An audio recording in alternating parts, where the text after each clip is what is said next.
Good afternoon. My name's Steve Automuller. I'm the Water Resources Manager for the Friant Water Authority. Given the time of day and the fact that you've been sitting here patiently for 2 days sorting through a lot of different opinions, I will refrain from some of the rebuttal thoughts I've had today. What I really wanted to talk to you about is kind of maybe a permutation on what your charge is, and looking at what you've been asked to do. It's a real challenge. You have to sort through kind of the chaff of a lot of different ideas about what's the right kind of model, what are the right conceptual models, and make some judgments about what are the kinds of studies that are supportable, that give the kind of information that the board can use to set their standards. Well, what I wanted to talk about is experience that we had this year dealing with some of the standards. As standards get set that are based on some of these models and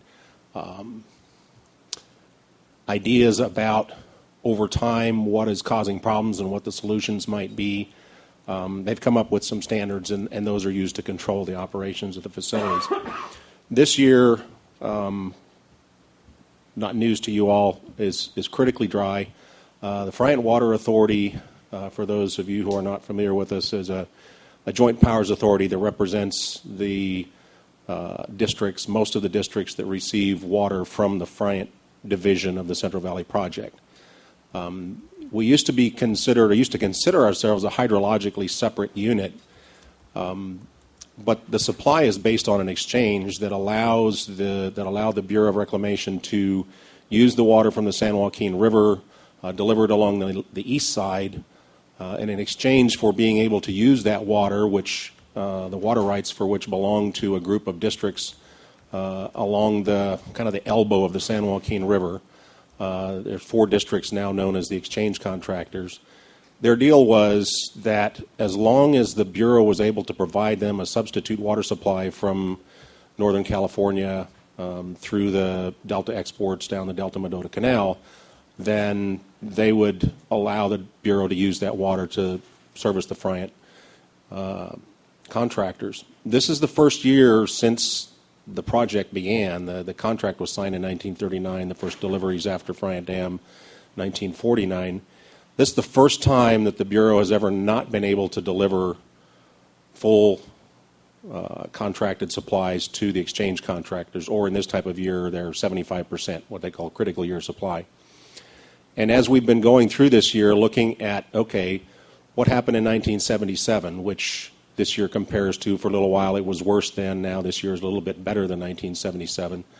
The Bureau was able to deliver all of the exchange contractors' critical year supply from the Delta, and the Friant contractors were able to benefit from the water supply that was generated on the San Joaquin River.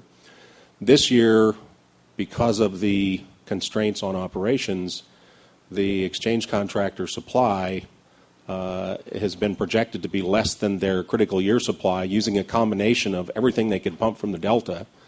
This was based on March 1 conditions, and all of the runoff from the San Joaquin River. And they would still not get their contracted critical year supply.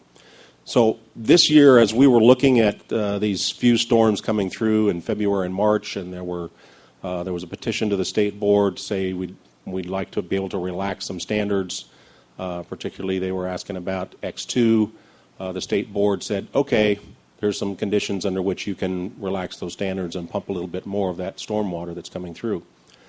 Well, we were certainly interested in maximizing the amount of water that they could pick up from those higher flows. We were looking at 20 to 25,000 CFS coming through the Delta for a matter of a few days, and not being able to pump a lot of that water because primarily of the OMR restriction. And so as we met with, in meetings and conference calls with the Bureau and DWR and the regulators, we, of course, kept pushing, well, can't you pump a little bit more? What is it about these standards that you can't relax for a few days? And it became apparent to us that the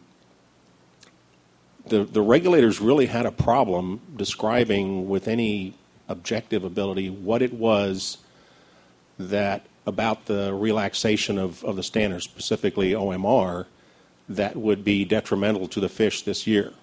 Had been no delta smelt taken at the pumps. The salmon salvage was about 3% of the allowable take under the biological opinions. And the result was that the fish agencies responsible under for the biological opinions kind of held their ground, and there was quite a bit of water in the tens of thousands of acre feet that wasn't pumped during these 2 or 3 rain events that lasted a few days of flows going through the delta. So given that background, the thing that I would ask of you is when you're looking at these different criteria that might make sense in terms of flow metrics, it would really be helpful if there was also some, let me call it adaptive management for people in years like this, when that few days of pumping 10,000 CFS instead of 5 could make a difference, could make a big difference in saving some trees. There are going to be a lot of orchards on the east side that are going to die this year because they don't have the water. Unless something changes, they won't get the water. You're looking at anywhere from $30,000 to $80,000 per acre, and there will be tens of thousands of acres of trees that will be lost this year. So an extra 10,000 acre feet of water under some circumstances can make a lot of difference. And so my ask of you is that you consider, are there some circumstances where a metric or a standard that makes sense kind of on the longer term is something that could be relaxed under these types of conditions? I appreciate that consideration. Thank you. All right. Thanks.